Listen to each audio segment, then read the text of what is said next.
নমস্কার সবাইকে, স্বপ্নমধুর চ্যানেলের আরও একটা ব্লগে আপনাদের সবাইকে স্বাগত। আজকে দেখুন ব্লগটা শুরু করেছি রান্নাঘর থেকে। গতকাল ছিল আমার ননদের বউ ভাত, যেখানে আপনাদের সবাইকে নিয়ে গেছিলাম।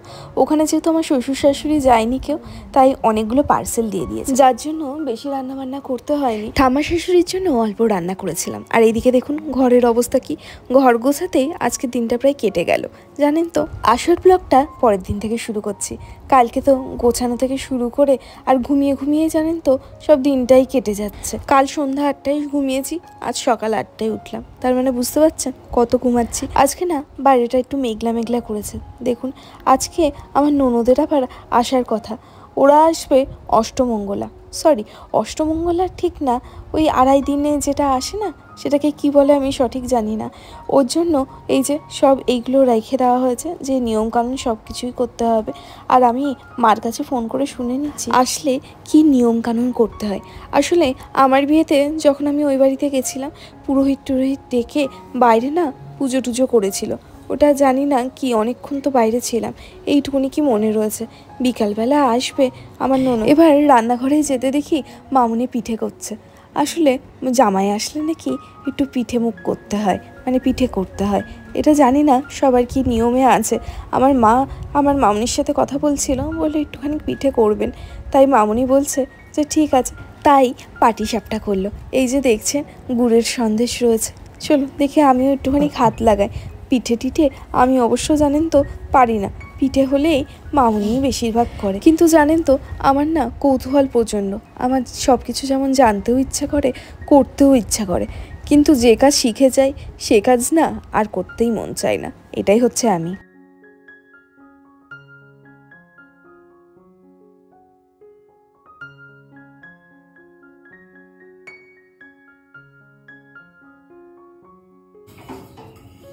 বাবু কি ঘুমাচ্ছে?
বিয়ের দিনকে আমার মা, শাশুড়ি মা, বোন, ছোটো মা সবাইকে যারা মেকআপ করেছিল, সে না এই ব্রাশটা রেখে গেছে।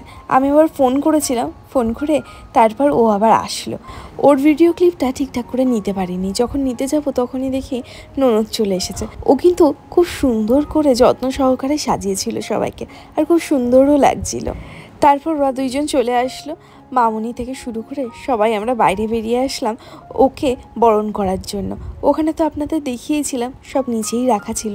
চলুন বরং ওকে তাড়াতাড়ি, মানে ওকে না ওদেরকে তাড়াতাড়ি বরণটা করে নিই। মানে আমি করব না, আমার শাশুড়ি মা করবে। চলুন দুইজনকে করো, উলু দাও উলু দাও।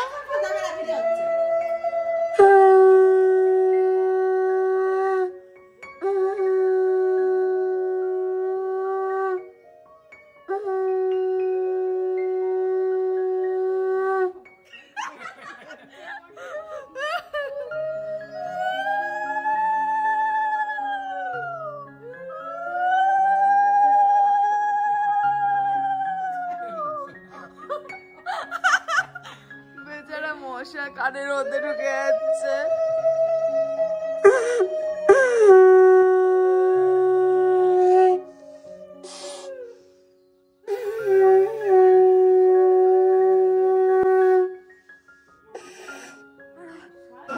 আর কিছু করতে নেই, আর কিছু করতে নেই। কুকুর কোথায়? কুকুর তুতন বলে।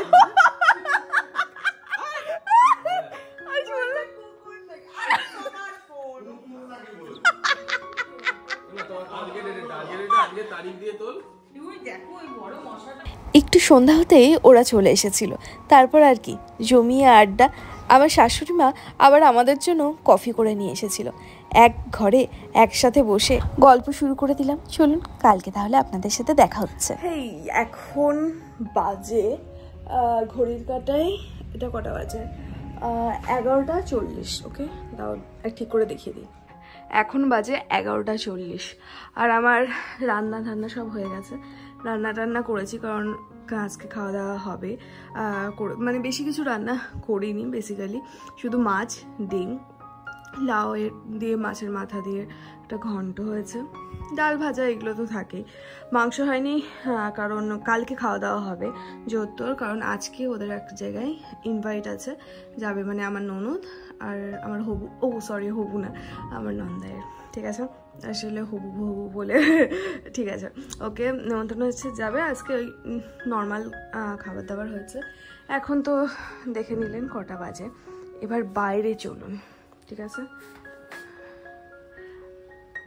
এবার বাইরে চলুন। এটা কিন্তু রাত না, ঠিক আছে, সকাল। বাইরে চলুন, মানে চারিদিক কিছু দেখতে পাচ্ছেন? এক মিনিট লাইট জ্বালায়। ও বাবা, এই ধাক্কা খেয়েছি আমি, পুরো হাতে লাগলো, ঠিক আছে। মানে চারিদিক দেখুন, পুরো অন্ধকার, কিচ্ছু দেখা যাচ্ছে না। ও মাই গড, মানে এক ফোঁটা কিছু দেখা যাচ্ছে না।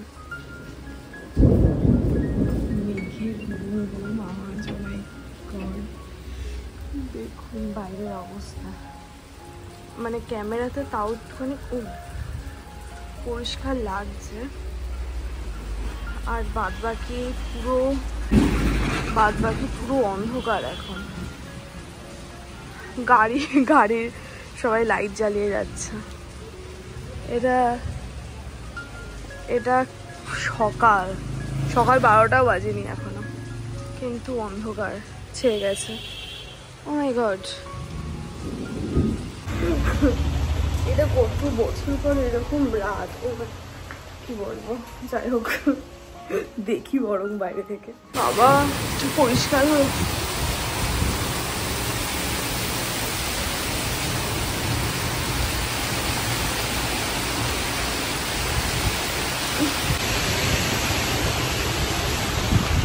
এইদিকে তো বৃষ্টি সব থেমে গেল।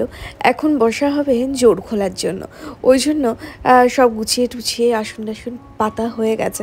আর এখানে মালতী পিসি থেকে শুরু করে মামনিও চলে এসেছে। মামনি বলল যে যা তুই ওর জোরটা খুলে দে, ওটা বেশি নাকি না, শুধু ওই কিটটা খুলতে হবে। আর যে জলটা রয়েছে ঘটির, ওই ঘটির জলটা নাকি একটু আমের পল্লব যেটা রয়েছে ওটা নিয়ে নাকি হালকা করে ছিটিয়ে দিতে হবে। এইটুকুনি কি আমি যা জানি। সবার নিয়ম প্রথমেই বলি আলাদা আলাদা। আমার বাপের বাড়ির যা নিয়ম সেটা তো আবার শ্বশুর বাড়ি না, আবার আমার বাড়ির পাশে যেটা নিয়ম চলছে সেটা তো না, ওরকম করেই নিয়মটা পালন করা হয়েছে। চলুন তাহলে তাড়াতাড়ি করে ওদের নিয়মটা শেষ করা যাক।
দুপুরের জন্য কি রান্না করেছিলাম আপনাদের সাথে তখনই বললাম। জামাইয়ের জন্য ওই জন্য সুন্দর করে সাজিয়ে তাই খেতে দিয়েছি, বেশি কিছু পাঠিনি, তাও চেষ্টা। স্নান করা সব কমপ্লিট হয়ে গেছে, এখন তো হেয়ারটা ওয়াশ করলাম।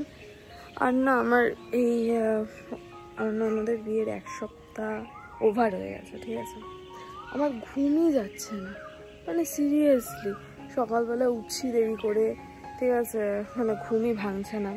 আবার যখনই মানে রান্না বান্না করছি গুম করে তাকে রান্না করতে হচ্ছে, মানে শুধু মনে হচ্ছে ঘুমিয়ে পড়ি। এই যে এখন কথা বলছি, স্নান ধান করে আসলে মানুষের কি হয়, মানুষ ফ্রেশ লাগে, ফ্রেশ। আর আমার শুধু ঘুম পাচ্ছে। মানে সিরিয়াসলি এত ঘুম কোথা থেকে আসে? সকালবেলা উঠছি দেরি করে, আবার রান্না করতে হচ্ছে, সেটাও ঘুম লাগছে। আসছি যেই বিছানা দেখছি শুতে ইচ্ছা করছে, শুলেই ঘুম চলে আসছে, ফোনও দেখতে মন করছে না, ইচ্ছা করছে না। আবার ঘুমাচ্ছি, আবার উঠছি, আবার স্নান করছি, আবার খাচ্ছি, আবার খেয়ে দিয়ে আবার নিচে, আবার ঘরে আসছি, ঘরে এসে আবার ঘুমাচ্ছি, আবার উঠছি, আবার কাজ করছি, আবার কাজ টাজ করে আবার ঘরে গিয়ে আবার ঘুমাচ্ছি। একটা মানুষ ওই 3-4 দিনের ধকল, ঠিক আছে, মানছি অনেক দায়িত্ব কর্তব্য, অনেক ধকল গেছে। আর কতদিন ঘুমাবো ভাই? ঘুম প্লিজ তুই চলে যা। ঘুমের জন্য যে কি হচ্ছে আমি এখন, মানে আমি কিন্তু ঠিকঠাক করে তাকাতে পারছি না, ঠিক আছে। আমার চোখটা দেখে কেউ বুঝতে পারবে কিনা জানি না, জাস্ট ওয়েট। আমার চোখে কিন্তু এই যে তাকিয়ে আছি, এটা কিন্তু অতি কষ্ট, মানে এটা কিন্তু আমার আসল চোখ না। আসল চোখে আমি তাকাতে পারছি না, মানে এতটা ঘুম পাচ্ছে, মানে সিরিয়াসলি যাই কি বলবো। আর এই নেলস, ও সেরা, মানে গরম জল চুবিয়ে রাখছি, চুবিয়ে এরকম করছি, তা উঠছে না। সত্যি বান্ধবী, কি নেলস মানে লাগিয়েছিস তুই, কি বলবো। দুটো নখ, সরি, এই নখটার অবস্থা একটু কাহিল হয়ে গেছে, কাজ বাজ করতে হচ্ছে তো সব হলুদ টলুদ লেগে। এটা যে কি কালারে এসছে আমি নিজেও জানি না। ওইটাকে সন্ধ্যা হতে জামাই খাওয়ালো আমাদের মোগলাই। এবার খেয়ে দিয়ে এখন আমার ননদ একটু সেজে গুজে বসেছে, কারণ আমাদের গিফটের একটা আনবক্সিং করা হবে। একটা না, অনেকগুলো যা গিফট পেয়েছি আনবক্সিং করা হবে।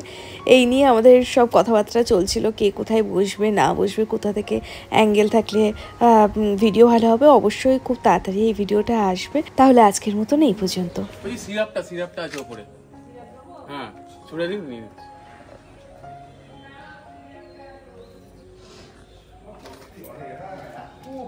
এমনি চার্জার সব নিয়ে এমনি ছুড়ে দিলেই হবে, ফাইবারের বোতল। একটা ফোন করো, ভিডিও কল করো।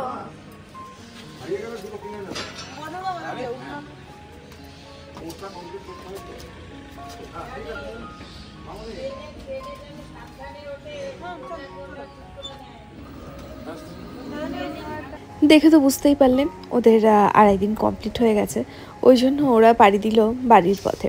আর এই যে দেখছেন একজন এসেছে, ইনি হচ্ছে আমাদের ওভেনটা একটু খারাপ হয়ে গেছে, ওটা সারাই করতে এসেছে।